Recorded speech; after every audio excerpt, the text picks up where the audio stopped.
What up, YouTube? Price is what you pay. Value is what you get. It's your boys, Detroit Love, P-Dubs Arcade Love, Michael B. the Game Genie, and Nostalgia with another episode of the Super Game Room Dudes Friday night. Just got live.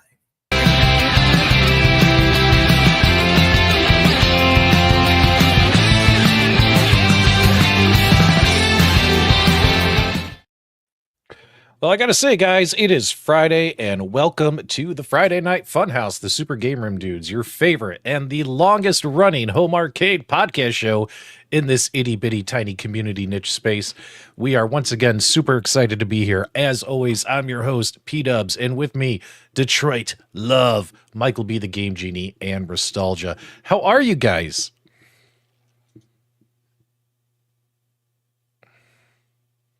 Uh-oh, we're having mic issues. We always have mic issues. Uh-oh. Did we mute the Canadians? Are the Canadians muted, guys? Oh, no. This happened to Glenn earlier tonight, guys. This happened to Glenn. What happened? Mike, the joke ran its course. We can... Okay, that's enough. That's enough. Hold on. It got really dirty. I was just eating a sandwich, bro. It got really dirty really quick there, Mike. Holy smokes, that was bad. You know they're going to clip that and use that against you, Mike. Who's the year for? Here's the year for. The dark Illuminati. Who cares? It doesn't matter. Honestly, don't pay him any attention. They're like a bunch of rats looking for a piece of cheese. Oh, my God.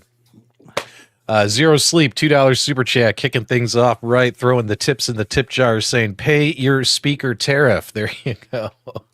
Pay your speaker tariff. All right, so, guys, we got a lot to cover tonight. We missed a couple topics last week. I promised Mike I would talk about them this week so he doesn't have an aneurysm.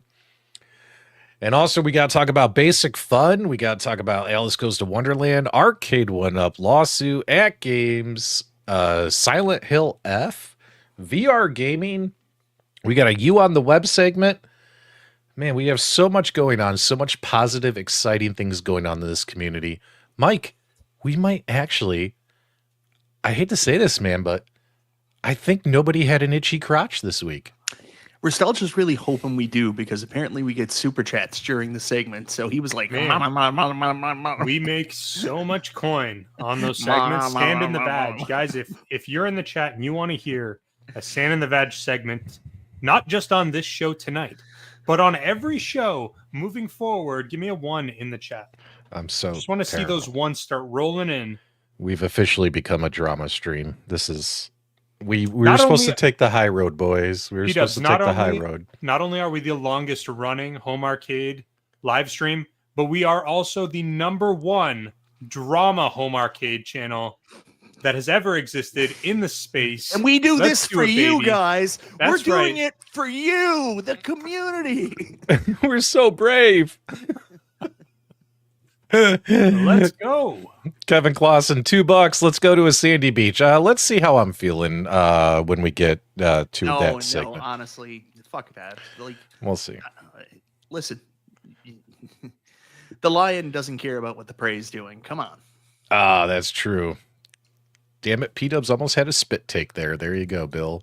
And Bill, big shout out to Bill. Bill's been playing VR gaming with us. Nice to see Wild Bill put on the headset. Bill, you are much more handsome in VR than you are on your live streams. Yeah, big time. Sure. Bill actually said the other night, we were saying something about him from P-Dubs called him Steve from Blue's Clues, and he was like, I kind of miss Wild Bill now.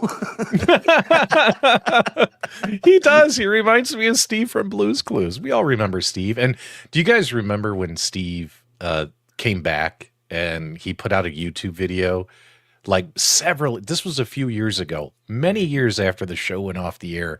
And keep in mind, my son, even though he's in his 20s, when he was a kid, I would watch Blue's Clues with him, you know, and I thought Steve was cool as hell. Right. And do you guys remember the YouTube video he did a few years ago where he just wanted to say hi, but he talked like he was Steve and talking to the viewers like, I miss you guys and stuff. I eyes watered up, man. Eyes He watered still up. does. You know that he still does them, right? Yeah. that's his No, he thing. doesn't. Yeah, He does? On the new Blues Clues, all three of the hosts are on there. Steve, his cousin or shit. brother, whatever it is, and the No new host. shit. Yeah. Oh, No, man. but not only that, on his own YouTube channel, on the Steve Burns YouTube channel, that's what his channel is. He just like goes on and pretends to be Steve from Yeah. Blues Clues and My- just my- checks in with yeah. you. My son loved watching Blues Clues and he loved watching SpongeBob. So those are two shows that, hell, I'll watch an episode of SpongeBob here and there because SpongeBob is freaking hilarious in my opinion. So What happened with Steve? He was pretty clear about it for those wondering. Steve went bald, and he was really super self-conscious about that. wait, are we talking about Steve or Wild Bill? Steve from Blues Clues. And it wasn't so much he was self-conscious about himself going bald, but he didn't want to, put that old image out to the kids because he was afraid that it would, kind of hit them kind of weird. So that's why he stepped away on his own. It's crazy stuff, man. Well, we got to say hi to the chat. We got to kick off our topic. So if you want your, we got a lot to cover, guys. So I'm diving right in. If you guys want your shout outs, you better speak now or forever hold your peace. Zero Redo is here. Everyone in the chat, throw a 1 in and acknowledge Moat, the original YouTube. P-Dubs, turn off your stupid gestures in the Steve- software. Steve Sale. Wait, why did you say acknowledge Moat and then put up an L sign? Like, what are you trying to say The about one. Moat? The No, one. you did an L, man. I'm sorry. Did I really? Is that why my You camera did. zoomed in? Well, Moat is not. I meant to put the one. And why'd you Acknowledge I can't believe Moat. he did that to you, Moat. And why Throw did you the say ones never up. hold your peace? Because I hold my peace all the time. Yeah. Prince Malcolm is here as well. We got Dark Empire, Brian G, Bo, Knows Tecmo, John J is here. Kevin Clausen is here. We also have Jason, the little alien moderating. Dr. Torque is here. The Gamer Fridge is here. Make sure you guys subscribe to Gamer Fridge. His podcast shows on Monday are not as good as ours, but they are watchable. Jamie Logan Somewhat is here. watchable. Come on. Is here as well. JJ is here. Mitchie B is here. Robot Head Entertainment is here. Dr. Funk is here as well. Frankie D, I saw. Mitchie B. Brain Damage is here. Retro Arcade Trooper is here as well. Pinball Junkies are here too. Thanks so much, Pinball Junkies. Zero Sleep is here as well. Make sure you guys acknowledge Moat in the chat. We love Moat. Love you, Moat. Speaking of which, I went nuts on the Steam sale. And have you guys checked out the Steam sale? Like every game, it's insane. 50% off, 75% off, 90% off, all the games. It's crazy. I went nuts. I bought the new Soul Calibur that came out a couple years ago. What is that? Soul Calibur 6.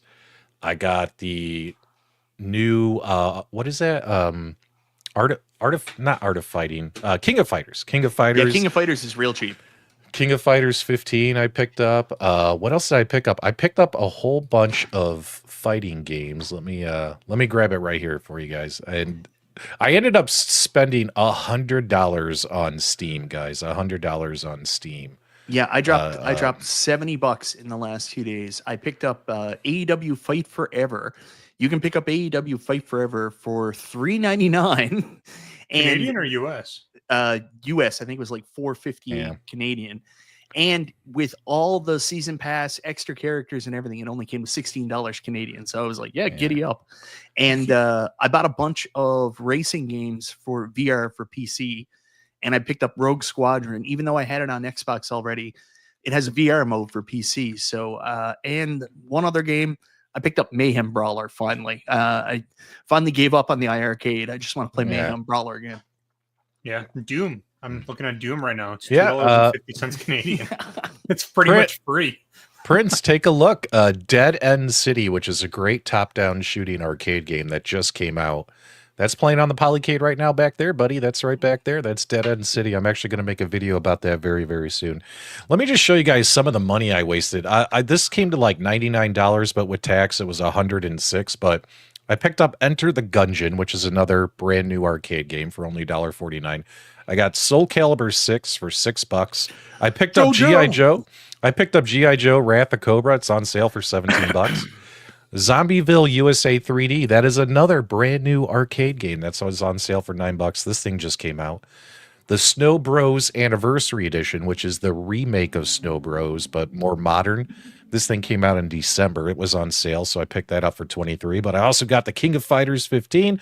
I got Virtual Fighter 5, and I got Samurai Showdown because I want to start playing more of these modern fighting games. Besides, you guys know me; it's Mortal Kombat or nothing, right? So I want to try and get into some of these other fighting games lately. So I think I'm going to pick up King of Fighters 15 too, Dubs. If you want to go mano a mano some night. Yeah, we should totally do that. So, and I'll beat you while playing it on my Polycade back there. And, I got Megacade. Megacade trumps Polycade. Megacade versus Polycade. Let's do it. Let's do it. All right. So just wanted to share that. Guys, go on Steam, go buy your games and have a blast. So much shit is on sale.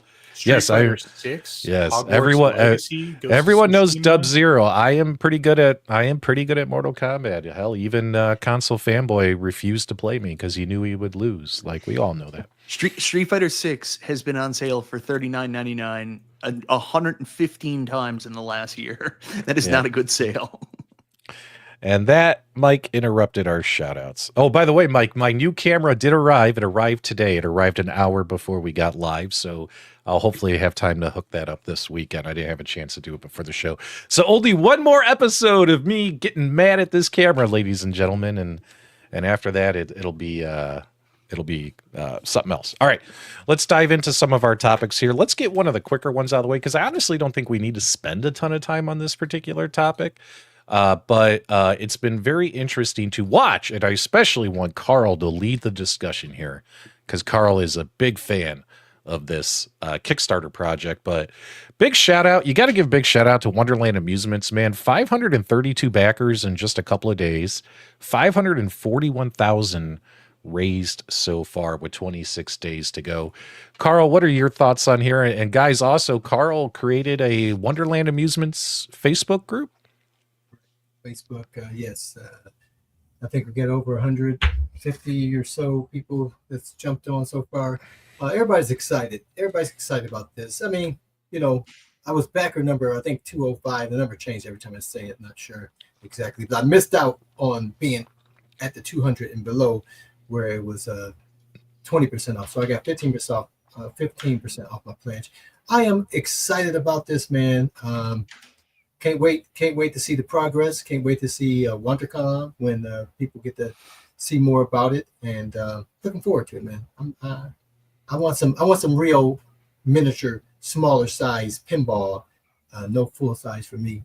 So this works. Paul, we are doing everything we can to get Carl one of the demo versions of what was it? That golf game. What was it? Slide golf? Shuffle golf. Shuffle golf. Yeah, we're doing everything we can. Like I will pay for it out of pocket if I've got to. We are getting Carl. They gotta have a prototype of that thing somewhere that they should just want to get rid of, right? Well, it's tied up. It's tied up in another lawsuit for one of these home arcade companies, unfortunately. Yeah, that's crazy. But yeah, so they can call it spoon golf. They can call it whatever they want to ship it. Oh, I gotcha. Now, guys, do me a favor. Someone share the link in the live chat for Carl's Facebook group if you guys want to join that community for this. By all means, share that group. Nostalgia. I'm sure you caught the news that this project got backed pretty quickly, and I will say this: when a Kickstarter goes live, usually the first couple of days is when you see the most people, and then as time runs out towards the end, people who are like, "Oh yeah, I got to back it before I forget," you see a little boom at the end. Yep. So, what do you think about this so far? What are your thoughts, buddy? So my initial thoughts is that this is wildly successful for a product. Launch on Kickstarter. They met their target within 30 minutes. Yeah, pretty quick. They hit their goal within 30 minutes to an hour. 2 minutes. No, it was less. It was 2 minutes hit their goal. Yeah, they hit 100,000, but that wasn't that hard. That was just they need 100 backers, right? Right. Yeah, they had a low target there. They knew they would reach that pretty quickly. Well, they did it. So from my side, I'm just going to keep watching. I'm interested in this.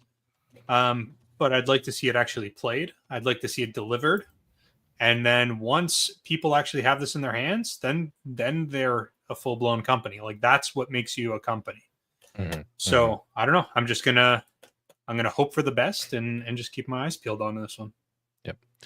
Now, I'm one of the folks who I'm holding firm until WonderCon, which is approaching very soon. And when WonderCon happens, the Kickstarter will still be open, and the Kickstarter doesn't end until I think a week after WonderCon. So I know B Kong is going to be there. We're all counting on B Kong to get us some footage, as well as any of you out there in the California area who are going to WonderCon. Want to get your guys' real world feedback if you like it, like the way it plays, all that stuff. Because I'm waiting to see the next prototype. But kind of like what Meatball said, I do have a space in mind for this in my home downstairs with my other pinball machines, but I'm not 100% committed to backing it yet. Mike, what about you? I heard shipping to Canada wasn't that bad. Yeah, actually, one of my good friends here in Canada, and he's also here in the chat, Conti picked one up, and shipping was only $75 to Canada. So they're doing a good job on that. I mean, again, they kept the price really reasonable. It looks really good. Like art, they knocked it out of the park. I mean, the table, like the play field looks really, really good. We still haven't seen a lot. Like we haven't seen like the video mode, any of the call outs, how any of the code plays. So there's still a lot left out there. But I mean, what they've done for a company doing this for the first time is super impressive. And I'm really happy for their success. But again, I already have like a physical pinball machine. So I didn't know if I really wanted to get a smaller physical pinball machine. I might have went out and got a different pinball machine. So I'll just say that. Whoa, whoa, whoa, whoa, whoa, whoa, whoa, whoa, whoa, whoa, whoa, whoa, whoa, whoa.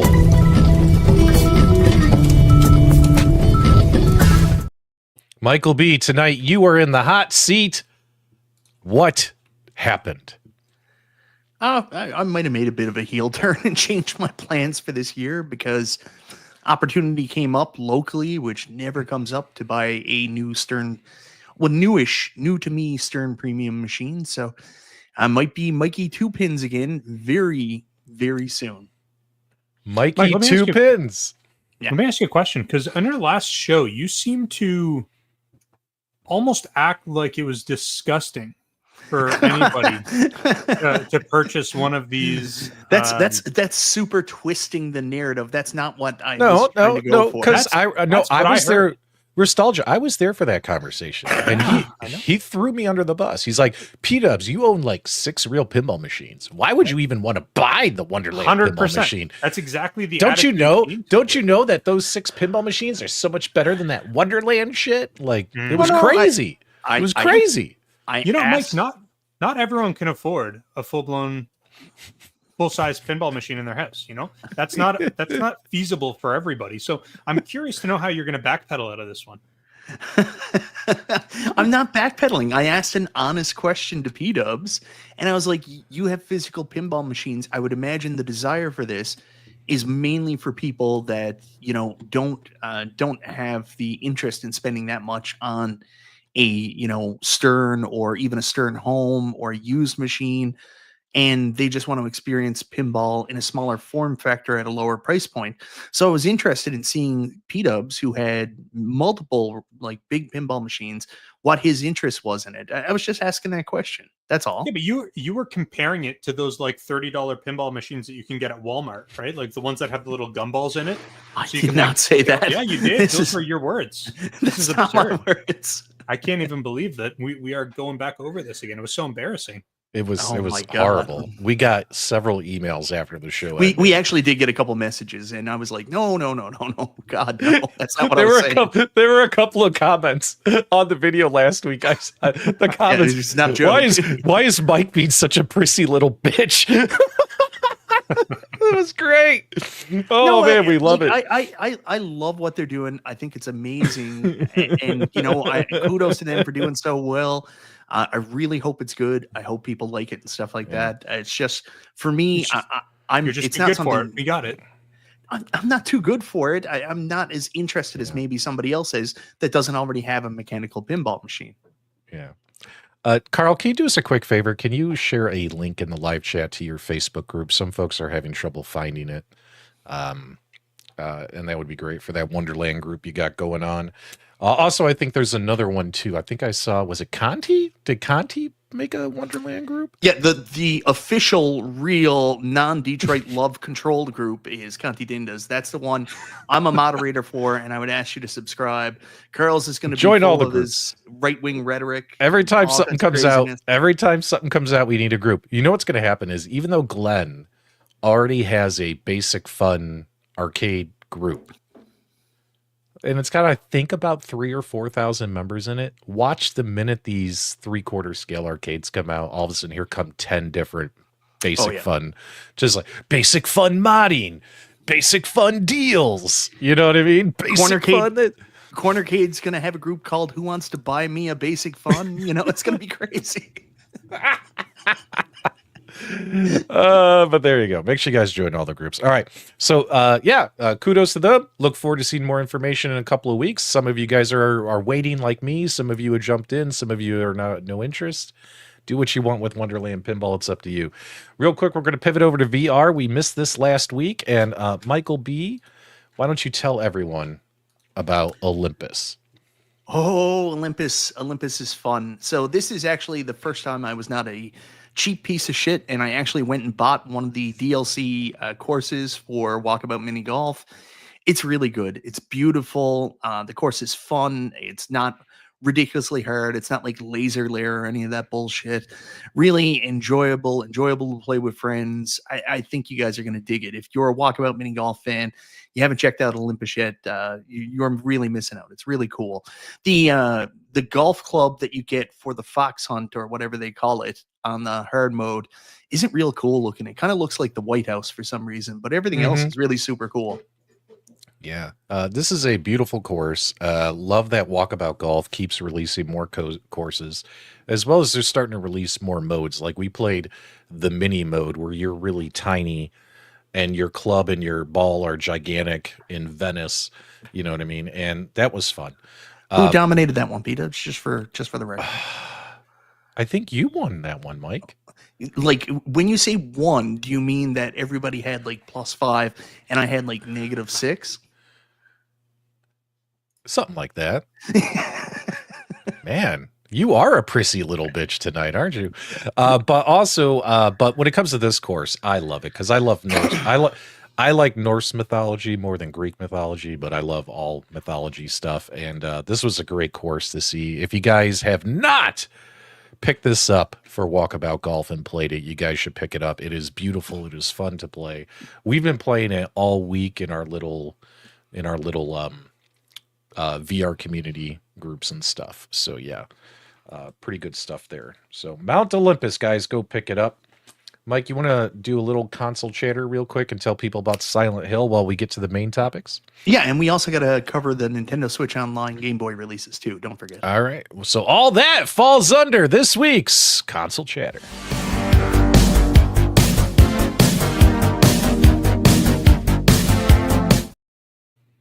So tell me about Silent Hill F. I think a trailer just dropped for this, right, Mike? Yep, just the other day, and this looks to be probably the oddest entry in the series yet, and that's saying something. For a game series that one of the actual true endings is a dog was controlling everything that happened in Silent Hill 2. This is weird shit, and this time they're going to Japan. It's wild. If you go to Steam and read the description, it's probably one of the most disturbing descriptions of a game you'll ever read. You're like, I don't know if I want to play this. It's too fucking weird. But I mean, it looks beautiful. It's got that same graphical engine they just did for the Silent Hill 2 remake.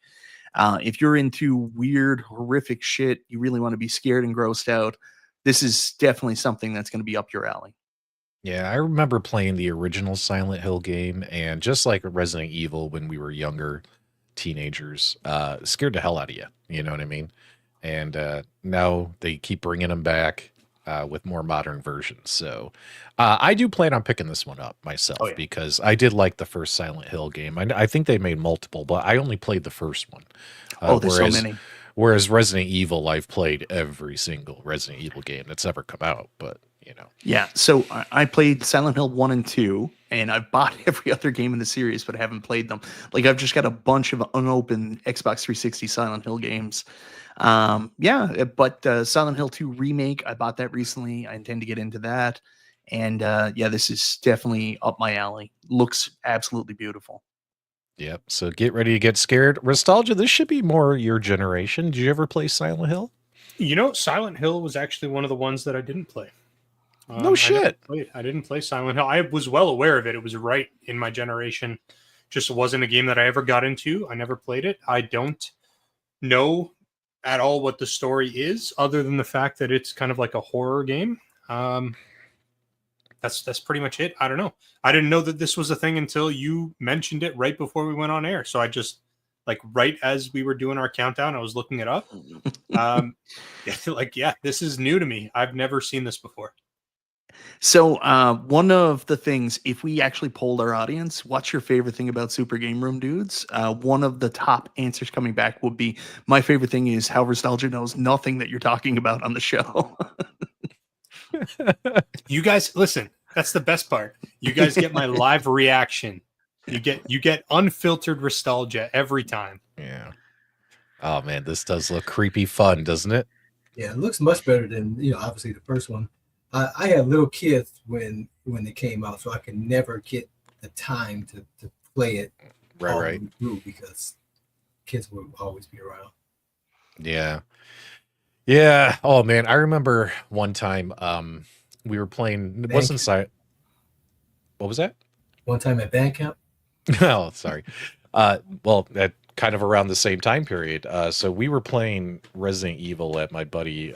So of course you're friends with all the guys in your neighborhood growing up, right? So it was me and Jeff and Phil, two of my best friends, still friends with them to this day.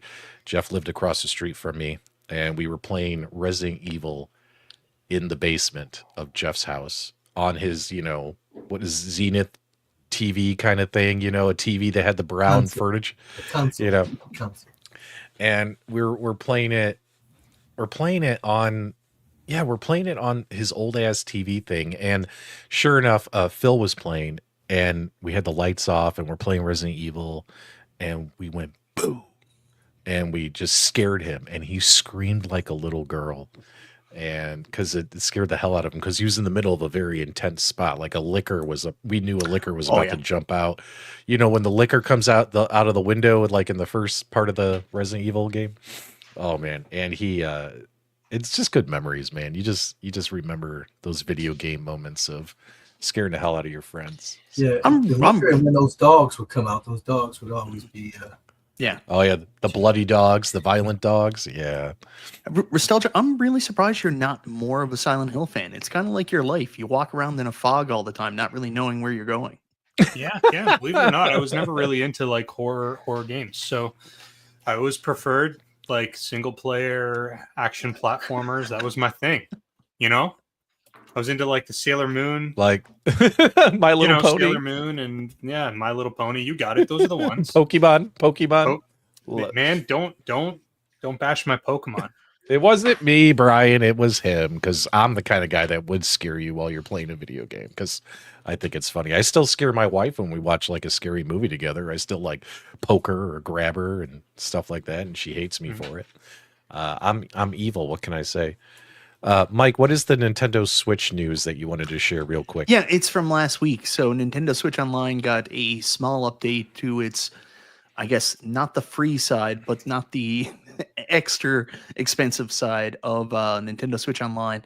We got two more Game Boy games. One is Mario Picross, which I've never played in my entire life. But the other one is Donkey Kong on Game Boy, which is actually a pretty awesome game. If you've never checked it out, do so.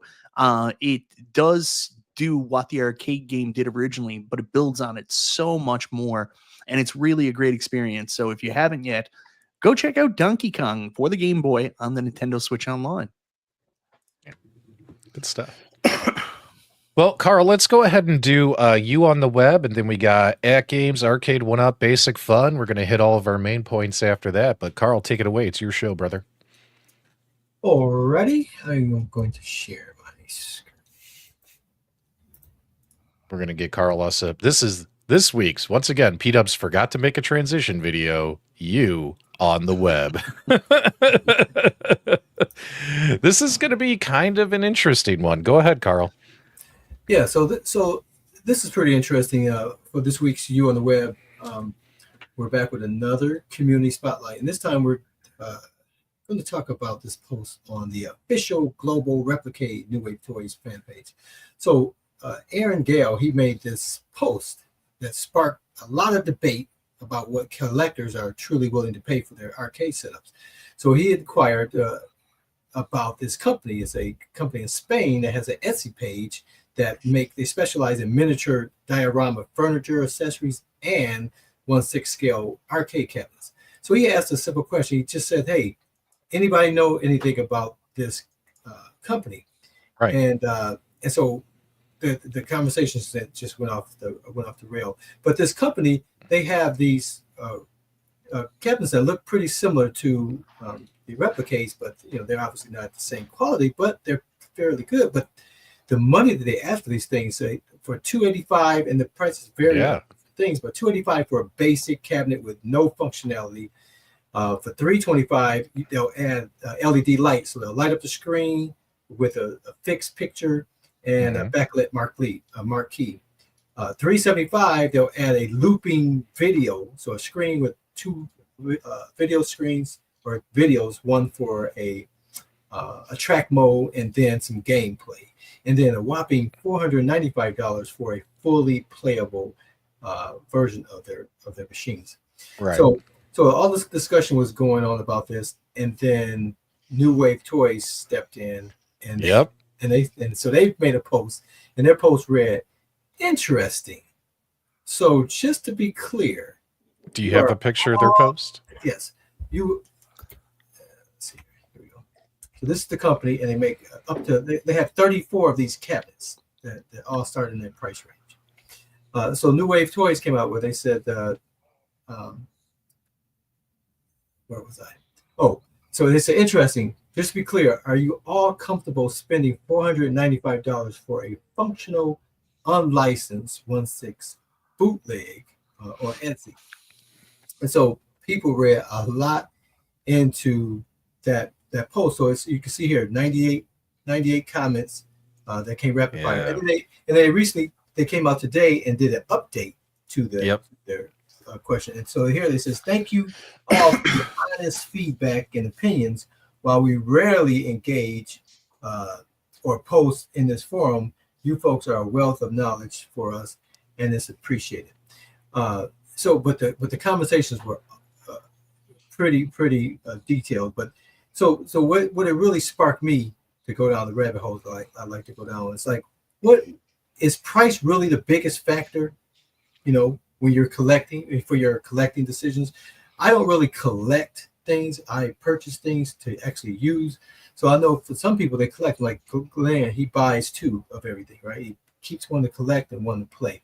Other people get them. We were talking with Mike, and he was talking about he have things that he never opened, Yeah. So people have these collecting decisions that they have to make, and price is not always the biggest factor about it. So I just wanted to just get that thought out there and provoke you guys, and do functionality and design. Does functionality and design outweigh official licensing, right? Do you care to have official license, or do you care to have the cabinets that you're missing, right, when you're collecting? And then what makes an arcade price worth the investment to you? Authenticity, exclusivity, nostalgia, or something else? And so those are questions I wanted to spark the community with, to keep that conversation going. What do you guys think about the Go ahead, Mike. I saw all of you guys appear to have, everybody but Steven, I saw having some conversation, liking the post, etc. Yeah. So I will say this: most companies really struggle with comments. When they see comments in the community, sometimes it's very important feedback, but you need to really siphon through what's important feedback that's relevant to your company and what's just noise, because a lot of the times what really sticks out, I know this personally from, being a YouTuber, you can get a million nice comments, but you get that one really nasty one and it can really fuck you up. So you really got to siphon out the good and the bad. Like most of the people complaining about New Wave Toys prices, they're not your customer base anyways. These are people that want to get them for like $60 or just, I can't speak for everybody, but that might not be the feedback you guys should be taking. The fact that there are people out there willing to pay like $500 for certain titles that you guys haven't released, they're your super fans. They might not necessarily be the majority either. That's probably people that really are into the hobby. So my advice is again, I think it's great that you're communicating with the community, but you really need to be able to siphon between what's loud noise and people yelling at the community and what's valuable and relatable to your actual business. Yeah. So this was interesting that somebody went on the New Wave Toys Facebook group, and it's not the first time it's happened, because on the New Wave Toys Facebook group, whenever that guy, Scott Sloan guy makes a mini one, like these custom mini machines, or like even people will share all their Glenn's Retro Show mini GRS Build-A-Cades in their group, which obviously those all have licensed artwork and games that are, unlicensed artwork and games. Usually New Wave Toys doesn't say anything about it, right? Mm-hmm. But for some reason, when this guy's stuff got posted saying, hey, this guy sells these mini arcades, New Wave Toys came in with a comment saying, so you guys would rather buy this unlicensed thing for $500, blah, blah, blah. And it just, if you read the comments in that group, I don't think it really went the way they expected it to, because the feedback from the customers were like, well, are you making a Donkey Kong for me to buy? No. And like there were a lot of heated comments and discussion back and forth where they were upset with the question. I don't even know why New Wave Toys even threw that question in there. Probably wasn't a great idea. Mm-hmm. Especially considering they've never commented before on other stuff being shared in that group, right? And it's just a fan group, right? It's not like it's their corporate page. So it was interesting. Then later on, they posted that update today saying, hey guys, thanks for the feedback. Sorry. Yeah, I think it was interesting. The things I got on it was there's a lot of cabinets that they have made in the past and they won't re-release. Yeah, they won't re-release them. Yeah, one that I would love. Oh yeah, I would love a Centipede, but they will. I have one, Mike. You want it? Mm-hmm. And even because and we've had them on the show, and they've said their thoughts on that they made these for collectors, and that people have an expectation that they have a one of a kind or one of 100 or 100 whatever the number was, and that they want to exist. But even on that line, it's like, well, why not make a millipede and add Centipede to it, and then that would give us our Centipede. You know what I mean?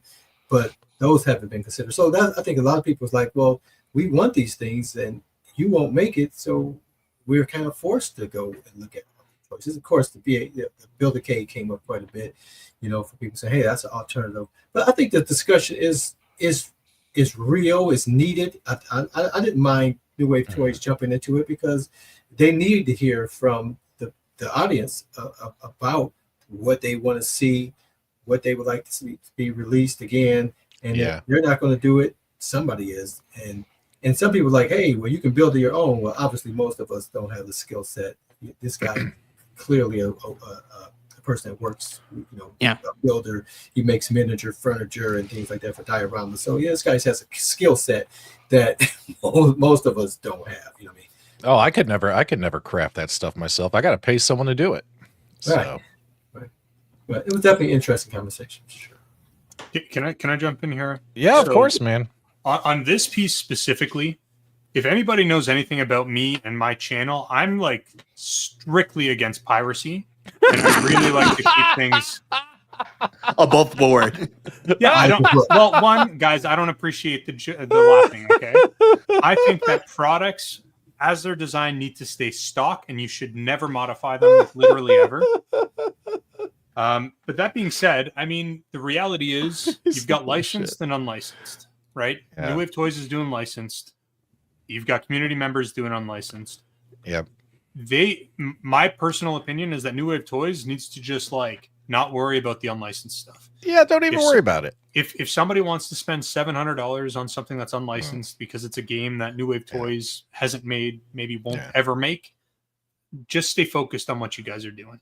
The reality is those guys are going to be in business if there's a market and people are willing to pay for it. If people are willing to pay $500 for a 1/6 scale arcade machine, then people will pay for it, and that guy will continue to make them, and he'll probably sell them in small batches of a couple dozen at a time.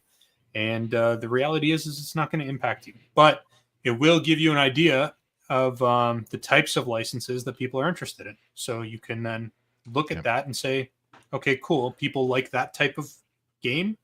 Let's consider that for some of our future product lineups. But outside of that, they need to just step aside and not worry about it. Yeah, because the unlicensed existed prior to all these companies that are licensed, and they're going to remain after any of these companies. Yep. Yeah. That's just reality. You know what, guys? You guys have got me really fired up right now.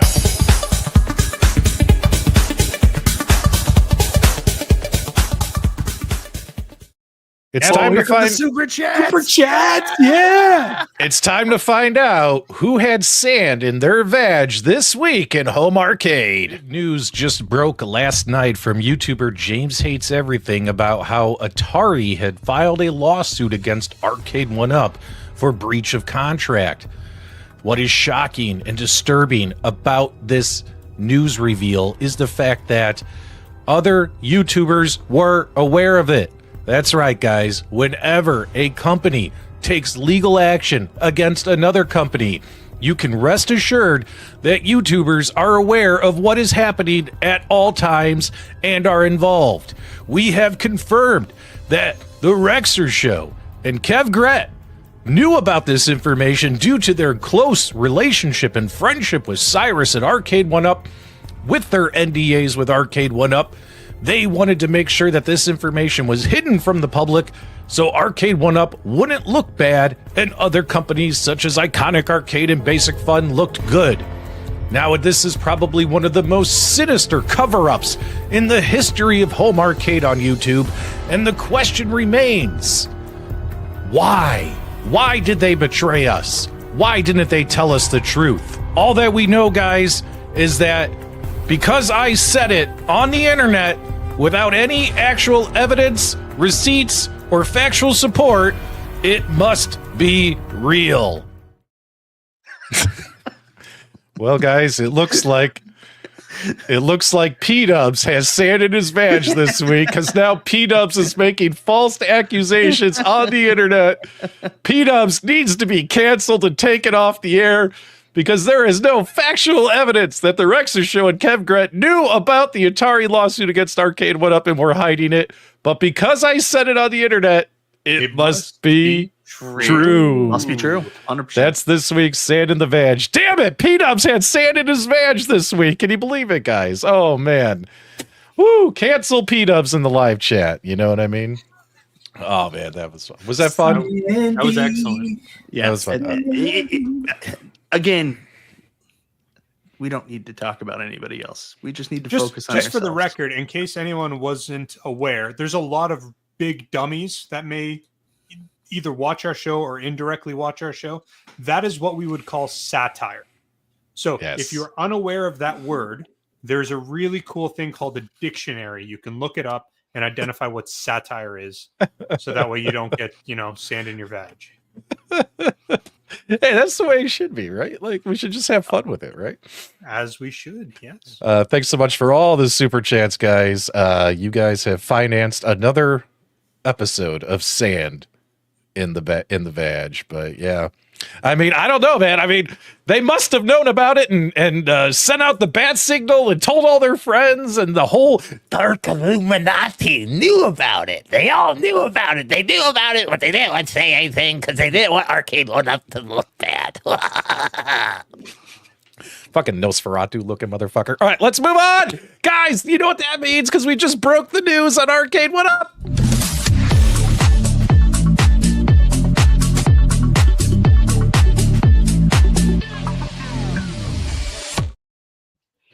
So Atari apparently sued Arcade 1-Up, and James Hates Everything does nothing but troll legal websites. It's bad enough that some of us look at import data from time to time, but this is getting bad. That's not how he gets his information. No, Michael B. James is a menace, and he needs to be stopped. Are we waiting on video? Like, what's happening here? No, he was. You don't agree? Stop. You don't agree? Are we James waiting hates on every. No, Mike, I'm he's asking a you. question, dude. No, I don't think James needs to be stopped. He is a menace, but he's a menace for a different reason. It's not like James is trolling these websites. Someone, puts their hand up James' ass, puts their hand into his mouth, and then says, "Say this about Arcade 1-Up. Do this shit, James." And James is like, "Yes, master." Oh my goodness, stupid. Yeah, doesn't he know there's other things, JW? I can't put that word on the screen that to watch on the internet. Just ask Michael B, right? But like, apparently, guys, literally, I don't know how everybody has time to watch all these other YouTubers and complain about them. Do you know how much porn's on the internet? It's literally limitless. You can't say that word. Corn. He meant corn. You just got us canceled, man. Cornhole. Yeah, you can't say it, but you can't say that on the internet anymore. Look at James. He looks like a fucking kid on Christmas whenever he's looking at these documents, doesn't he? You know what I mean? But apparently Atari is suing Arcade 1-Up for breach of contract. If you guys want the full details, and especially if you're having a hard time sleeping at night, head on over to James Hates Everything channel and watch the replay of the live stream. But this goes to show you that when Atari signed their exclusive deal with Arcade 1-Up, and keep in mind, we reported that years ago. We were telling you guys that when the what do you want to say? John D. superfans were running around saying, well, Arcade 1-Up has all the licenses. No one else can get them. Yes, there were some exclusive licenses. Atari was one of them. That's one reason why Atari backed off of the AtGames products, and you stopped seeing Atari on their products and on other products. They did have an exclusive deal with Atari, but they didn't have exclusive deals with everybody. Companies like Midway and others were willing to license their games out to other people. It's just that companies like iArcade and AtGames didn't want to spend the money. They didn't want to spend those 7-figure licensing deals, right? Like Arcade 1-Up did. So Atari had an exclusive, and because Arcade 1-Up essentially failed them and caused them not to make as much money as they thought they would, as well as $925,000 in past due payments. Mike, what happened to that $20 million account receivable loan? Well, that was for they openly said it. They were having cash flow problems. I don't think that covered, existing contracts and their accounts payable. But like, this is Glenn was talking about it earlier. This is not new for Arcade 1-Up. They've lost many a partner contract. There's lots of licensors that were reportedly very unhappy. I knew Atari was unhappy with Arcade 1-Up going back 6 months ago when I made my first Basic Fun video, because somebody put their hand up my ass and told me what to say about Basic Fun, about how there was this partnership with Atari, and they were actually using Basic Fun to try to leverage Arcade 1-Up to actually pay them. That was the whole Atari Basic Fun partnership in the first place. When we first heard about this breaking news about Basic Fun helping them out 5-6 months ago. Yeah. So all this really tells us is the odds of Atari working with Arcade 1-Up again in the future are probably slim to none.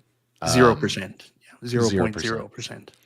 And that also would explain why Atari has put their games back with AtGames, as well as Atari is going to be with Basic Fun, and who knows who else, right? So good on Atari. I can tell you this.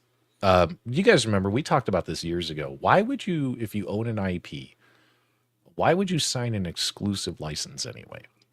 Like if I designed a game, let's just say it was called P-Dub's Arcade Game. If I designed a game, I would want every platform as possible to carry it. You know what I mean? I wouldn't want I'm just going to put this on, let's just say Xbox. You know what I mean? I would want it everywhere. I'd want every company to be able to access it, and every customer possible. I don't understand why they did that. But then again, I'm not in that part of the business.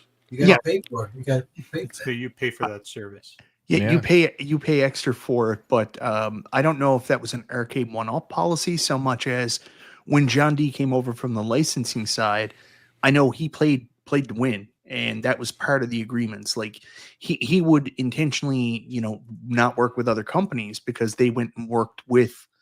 And even though if they didn't have like official non-compete written into their contract, say for example, they worked with iArcade or they worked with AtGames, John would just be like, "Oh, I'm not going to work with that company now." And that I don't know if that came from him or if that was the company motto, but this is what Arcade One-Up has always done. They wanted to get these exclusive agreements.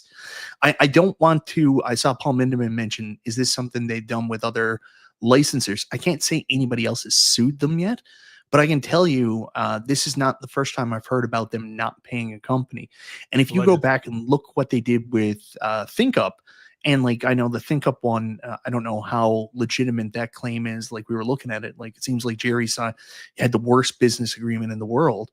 But like this is exactly the same issue that ThinkUp had with Arcade One-Up too, refusal to pay on royalties that were earned. And I know from my time working with Arcade One-Up in the capacity that I had with them. And by working with Arcade One-Up, that's very loosely me helping them with their show and, being privy to some knowledge because of that. Shilling. I know, yes, shilling. Shilling ain't easy, Carl. Okay. So anyways, doing that, basically volunteer work with Arcade One-Up, when I was doing that, they were openly telling me like here's the thing, the contract states, from what I understand, that they were guaranteed to have so much return on investment every year. Arcade One-Up was going to release a cab, and then they would get so much proceeds back. But then I know Cyrus was minimum, Mike. Yeah, guaranteed minimum on sales. But then Cyrus would have to go back and be like, guys, when we signed that contract a couple of years ago, I mean, there was a whole different industry then. We were selling this many cabs. The reality of today is we can only sell this many cabs. We have to pay you less.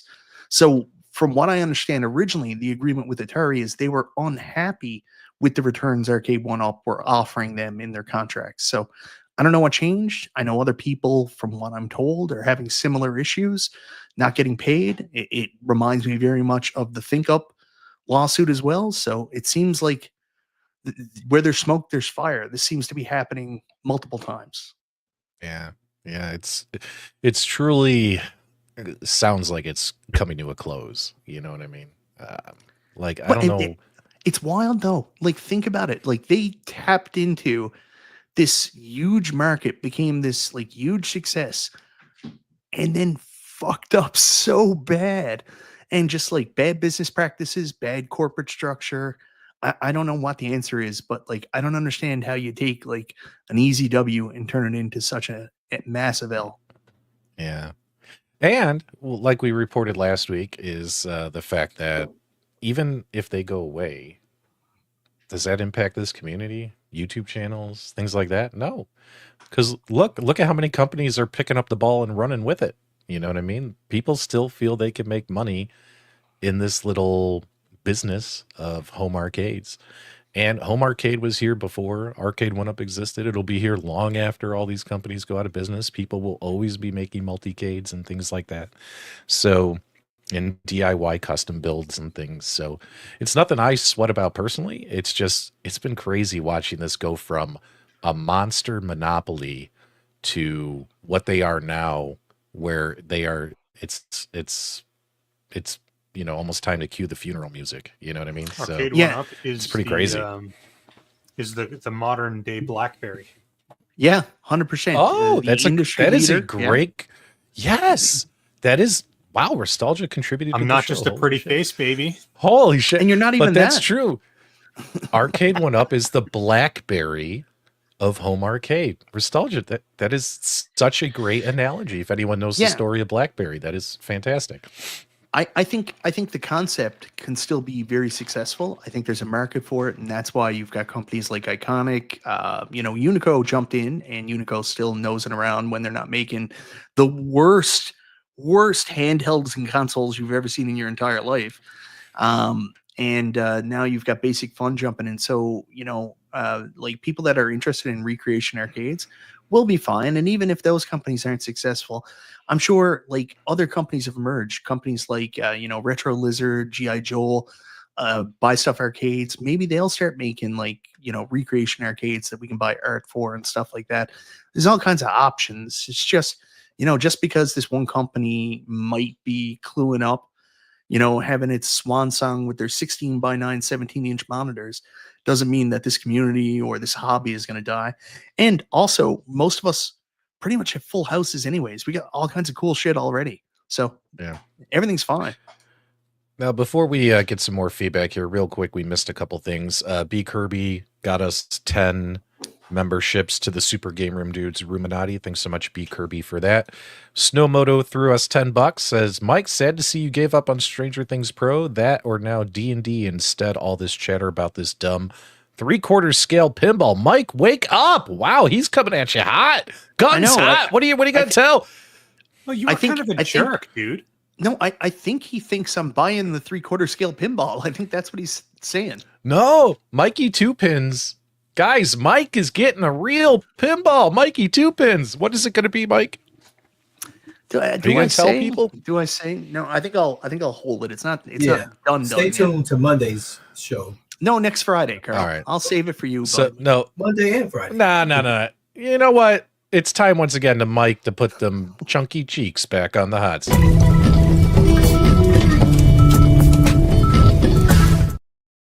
Mike, what'd you get? Can we at least get a hint? Maybe a movie quote, something? Can you tell the audience? Get them excited. I got a better idea, Mike. Just give us one color that appears somewhere in the artwork. Yellow. Any color. Okay, Yellow. Cool. So now we got one. So we got to think about a machine that has at least a little bit of yellow somewhere in the artwork. Give us 2 more colors that may show up somewhere in the artwork. Green. Green is there. Okay, so we got yellow and green. One more.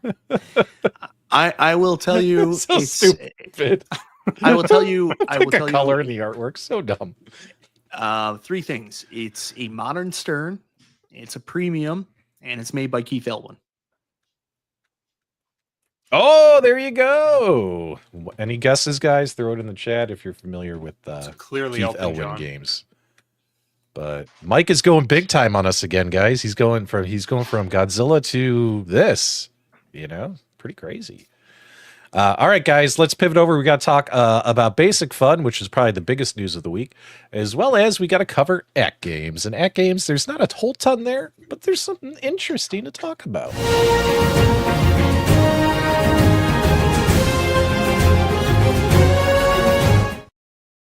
Man, we are actually going to make it on time through the show. I'm so excited. We've had a lot of topics. This is what happens when you don't waste 30 minutes on Sand in the Vag. Sand in the Vag was chef's kiss tonight. I'm excited for AtGames this week. And do you know why?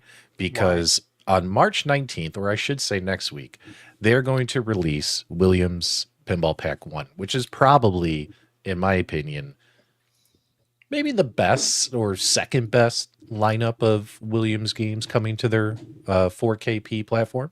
Mike, take it away and tell them while I pull up assets I forgot to pull up a minute ago. Yeah, no sweat. So I had made a prediction early on based on the fact that all the Williams games previously been coming out as single game releases.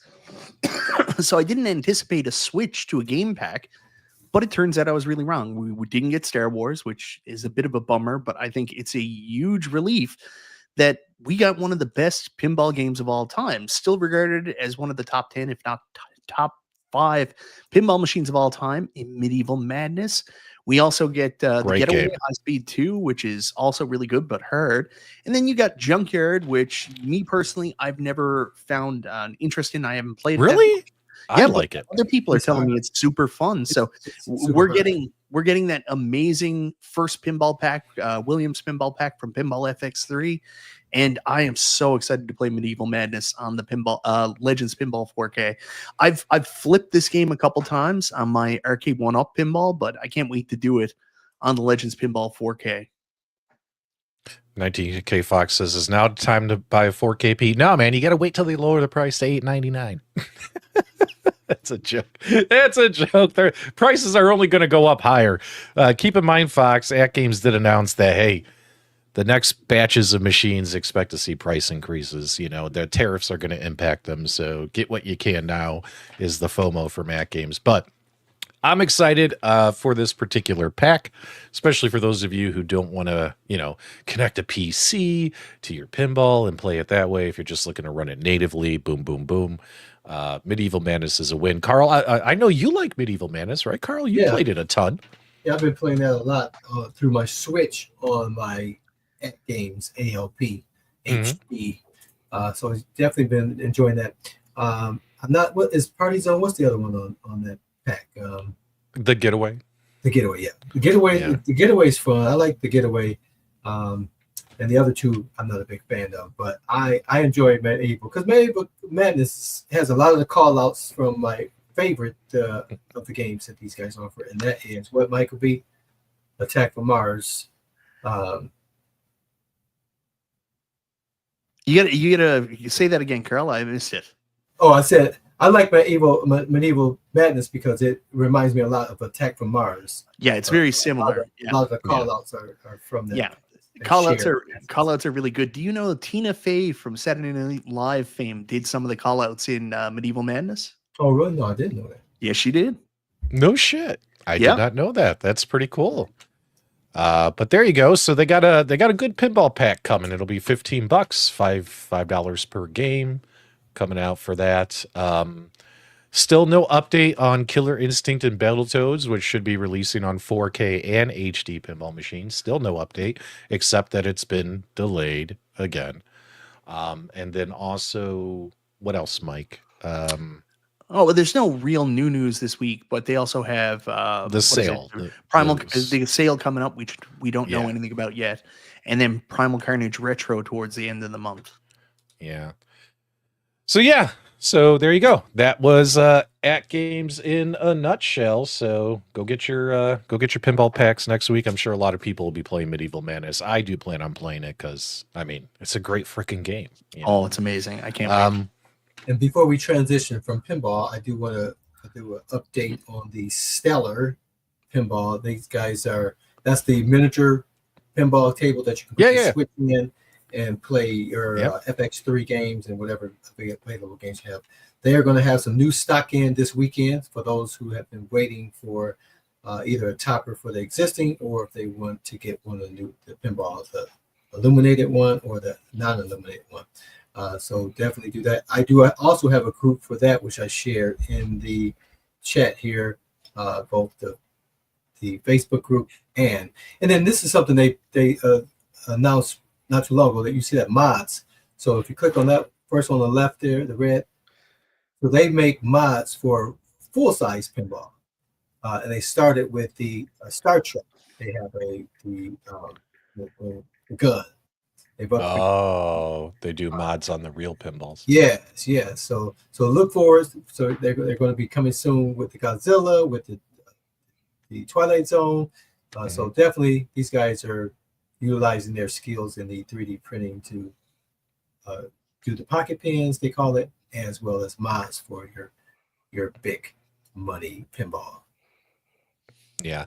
So keep in mind, guys, these Stellar pinball, these little mini pinballs that you stick your Nintendo Switch in and play, that Carl showed off a week or two ago, they sell out fast. I mean, anytime they say, "Hey, we have stock available," they're gone same day.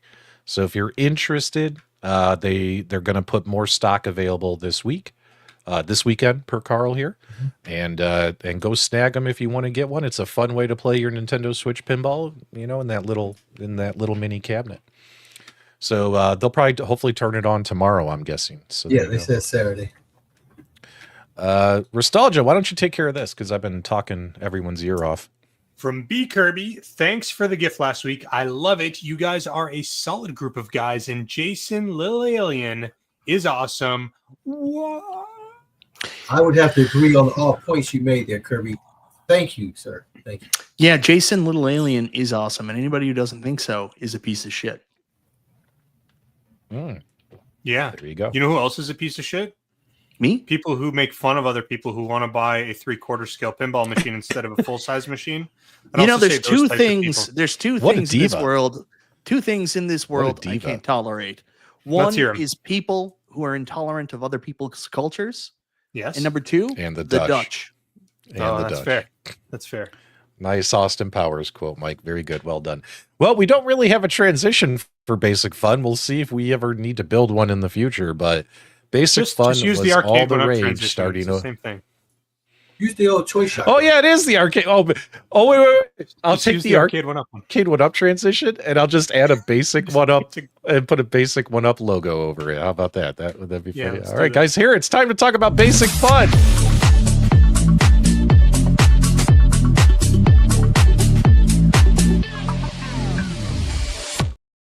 Nice.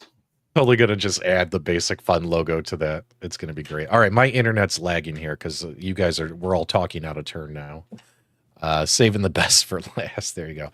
All right, so since my internet is apparently crapping out on me, Mike, why don't you tell everyone all this stuff about Basic Fun? So a huge thank you to Kevin Clausen, who is the community mole, and told us all about this breaking news coming from the Irate Gamers podcast about Basic Fun being at the New York Toy Fair. And what was really surprising wasn't only the fact that they're coming into the 3/4 home arcade space, because we kind of already knew that. They talked about doing some kind of centipede cab a while ago, but it's the fact that not only are they coming, but they're coming in hot with 5 releases in 5 different form factors available fall 2025. Now, Nostalgia, I don't know if you've been following this because you don't really pay attention to anything.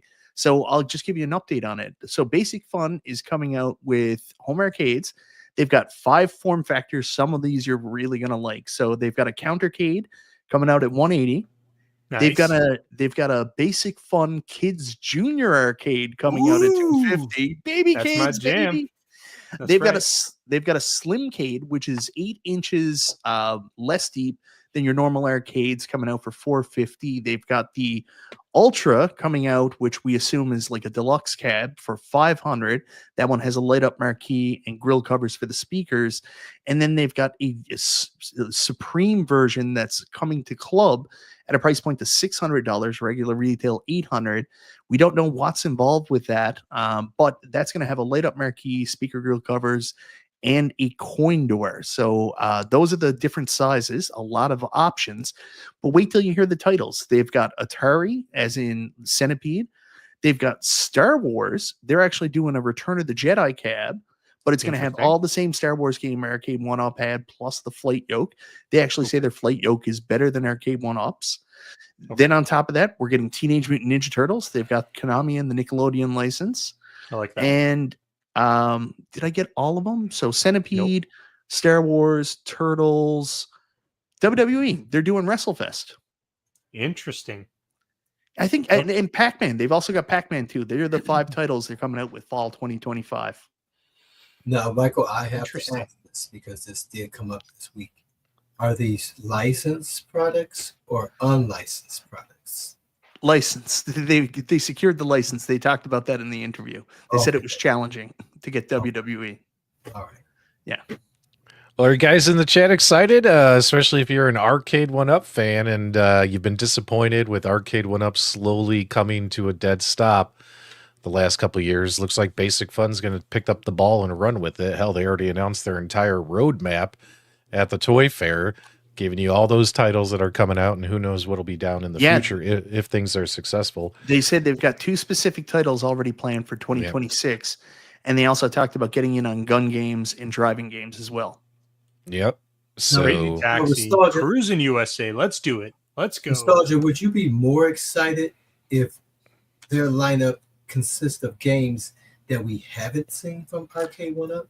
We haven't seen WrestleFest. That's a new game, Carl. We're not talking about WrestleFest. Nostalgia, would you be more excited if these Pac-Mans and Centipedes and these games were delayed and replaced with some games that we haven't seen from Arcade 1-Up? You know what? If I can be completely honest, what I would actually prefer is, instead of them releasing these 5 or 4 different titles that they've got, I'd much rather see just 4 different variations of Pac-Man. I think that's probably the safest bet. But realistically, I would love to see them come to the table with stuff that hasn't been released. But this is a new company, so they need to release some stuff that is going to make them some money. So they've got to do like the Pac-Mans and the Turtles. Those are pretty safe machines to kind of go out the door. I hope that I hope that the product doesn't suck and it's not garbage quality.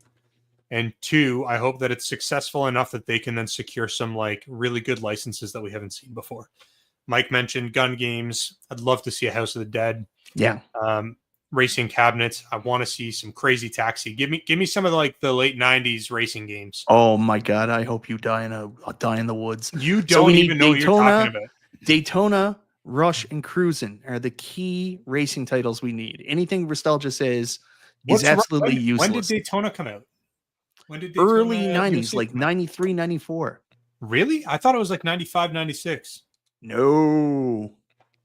What's a Cruisin' year? USA. Cruisin' USA would have come out. Yeah, actually, that was mid 90s too. What's a year or two between friends? Yeah, give me. I'll take mid 90s. I'll take mid 90s for 500, Alex. Sega Rally. There's so many great like racing games. Like there's good early racing games like Pole Position, absolute classic. But I mean, if you're gonna really get down to the Grail racing games, you're talking Daytona, you're talking Rush, you're talking Cruisin'. Those are the 3 that I put up on that pillar. Mike, you're wrong. We need Crazy Taxi with all the original audio, all the original. Never happening. Oh, Never it has happening. to happen. That cab's going to be $6,000 in royalties. That's okay. Could you make it where you have a USB and I can put my own music on? That's a smart idea. I don't know how you would do that and integrate that in with the game. You'd have to change the ROM completely. I would just drive around with a song that I created through AI that says, "Nostalgia sucks. Everything he says is stupid." And Michael, I have a question for you because I'm not familiar with this. I hadn't seen any of these announcements. Is this going to be retail or direct from their website? Retail. So they've already talked about, they've locked up like Target, Toys R Us, Amazon, and it's going to be worldwide distribution. Toys R Us in Canada, because I think it's out of business here in the States. Oh, I said Toys R Us, did I? I didn't mean Toys R Us. Walmart, Target, Amazon, they talked about those brand but hold on. Mostly. They did say retailers, but did they say in-store retail, or did they just specify that it'll be like on those retail platforms? I think certain, like, we don't know. This is assumption, but I say it's safe to assume the smaller products, like the Babycades and Countercades, will probably show up at retail. But I got a feeling the majority, where it's such a big project, such a big product, space is limited in these stores, it's going to be online. I'm telling you guys, if they can get that price on that Babycade to $79, it'll be the hottest goddamn toy of the year. They just need to get that $79 price point. Oh man, do you guys remember? $180 price point arcade? Do you guys remember when Nostalgia thought that the Babycades would sell like 1 million units for arcade? I said it was price dependent, and I still stand behind that. Give me an $80. You thought it was going to be the hit of the century, the Babycades. I remember that. But then they said the price was like $200. Nobody's buying a baby for their 3-year-old for $200. Like, that's stupid. People will spend $80. They're not going to spend $200. Skids knows what's up. Everybody needs to buy these because I'm doing this for you guys, for the community. You need to spend your money. Don't do any research. If I say it, just go do it for the community. Yeah, baby. I won't buy one if Michael B tells me to. Babycade price range would be the hottest seller. Well, either way, it's nice to see another company's going to pick up the ball and run with it. Just keep in mind, guys, as many people pointed out, now keep in mind, before, the dark Illuminati makes their video going, "These things are just arcade one-ups and they're going to suck." Now, before Nosferatu and his friends do that, remember, everyone has said all week, all the reports coming out of the Arcade Toy Fair by people who actually played the machines and saw them was that these were the exact same build, quality, and feel of arcade one-up cabinets. So if down to the smell. Yeah. So if you don't like arcade one-up today, these are not for you. These are not for you. Not today. From what I understand, these were more like arcade one-up 2022, 2023. or even Arcade 1-Up 21 to 23. That's too much, guys. These are just like Arcade 1-Ups. No, because they don't have 16:9 screens. We don't know that. We don't know. That's true. We don't know that yet. But the point is, these are just like Arcade 1-Ups for the fourth fucking time. So if you don't like Arcade 1-Ups, you're not going to like these. These are also going to be, you know, they're not going to be premium arcade machines. Like, you know what I mean? And but if you like Arcade 1-Up and like collecting licensed decorated machines, then these products might be for you. And that's just here's what P-Dubs won't tell you, because he's afraid to let the community know. I've already made a video on this. I made a video talking about how Basic Fun is known as a cheap, shitty company, and how it's already been reported by sources in the community. They're going around looking for the cheapest parts. P-Dubs won't tell you that, but I'm here to tell you, because I do this for the community, that I've already made that video. And just for the record, I made that video too. No, you did a live stream. I made a video. If Basic Fun wants somebody to promote their products, all they have to do is just reach out to nostalgia@gmail.com. Let me know if there's some products you guys want promoted, and I'm your man. Let's get it. 100%. Like I just bought a new pinball machine. I need money. That was Basic some Fun, really good. Somebody shilling. That was some really good acting by Mike. Can we give a thumbs up to Mike in the chat for that? Like that, he actually meant it. I mean, he even turned his body to the side and he was like, "I'm doing this for you." For you, the community. I am the hero of this story. Is there a website for this company? See, there's nothing yet. Nobody has any pictures. It was in a booth that was held off from the public with some of their other products. We're all waiting on it. Like I know, you know, some people have pictures. One person wrote me, I can't remember his name now off the top of my head. He said he screenshotted some pictures that he found. But like I still haven't seen them. I haven't seen anything. So we're all kind of waiting. Jason Little Alien heard that he thought there might be a post at some point from Basic Fun announcing these, especially when they're coming out in fall. So I mean, we just have to wait and see. There's nothing. It's cool to get excited because there's hope. There's hope somebody else is going to step up and do what Arcade 1-Up did, and hopefully not go the direction Arcade 1-Up did.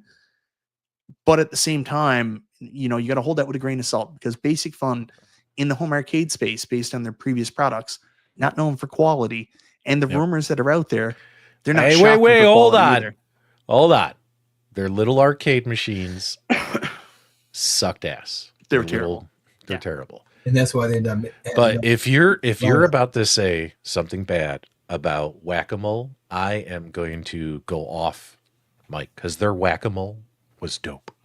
I never seen it, not once. The Whack-A-Mole was great. Basic Fun Whack-A-Mole. If you have it, you rock. And I have one final question, gentlemen. Thank you for giving me time to do so. Does James hate Basic Fun? Because I just didn't know that. No, you sure should better with a name like that. James loves anything he can make a YouTube video on, so I'm sure he doesn't hate. He doesn't hate it. Basic so Fun. There you go. Oh. Yeah, Fourth Horseman knows like the stuff, because they still have the Arcade Legends line or whatever it is, and it is really cheap junk. So I'm hoping this is a step up in quality. One of the things that I'm very concerned about, if you guys have the time, one of the Star Wars titles they're releasing, because they've already done Empire Strikes Back with Arcade 1-Up, they've already done Star Wars. They're actually going with the marquee for Return of the Jedi. If you ever get a chance, look up the actual Return of the Jedi machine. I don't know how they're fucking recreating that in the 3/4 scale in wood. I don't think that's happening. So, you know, I already have some questions about the authenticity of some of these cabs. Are they going to be straight recreations, or are they going to be like what Arcade 1-Up originally was? You know, some kind of generic shape. Yeah. Here comes the 2-hour side panel arguments, Mike. No, I'm already worried about the authenticity of these machines, because it means the side panel art's going to be wrong, and I'm going to tell you all about it. So guys, on Chill and Chat with Michael B. Crazy. What a piece of shit. No, Michael. And you're doing the exact same goddamn thing that you just did last week with these stupid pinball machines that are 3/4. Now he's acting like basic fun isn't good enough for him. My gosh, dude, why don't you just let people enjoy what they enjoy? Here's what P-Dubs and Nostalgia won't tell you guys. I'm telling you the truth here because I'm doing this for you. I'm the one telling you the truth. They're afraid to tell you. They're protecting these companies. They're trying to besmirch me to keep the rumor from being out there that these companies should make accurate recreations. Mike, when you start paying my bills, then I'll start supporting your ideas. I have been paying your bills. Until that time comes, sir, I'm going to continue to shill, and I'm going to shill to the bone, and that's just how we do it here on Super Gamer. You know I got a new shirt made, and it says "Shilling ain't easy," right? And it's just my face. This is like the B underneath. Oh man! At the restart. Oh man! Yeah, Mike. I can't talk. Try and say Mike might end up being the topic of Sand in the Vag next week because it's like very beachy where you're coming from right now, Mike. It very is. Listen, P-Dubs, I'm sorry. I'm not here to protect you. I'm here for them, the community. Oh, yeah! All right, guys. Macho Dubs means it's time to wrap it up for the night. We obviously, until photos and videos and official announcements come out about Basic Fun, we are all sitting on the edges of our seats waiting to see what it is these machines look like. All signs point to it being the exact same as Arcade 1-Up. So if you're an Arcade 1-Up fan, you're probably going to be hyped.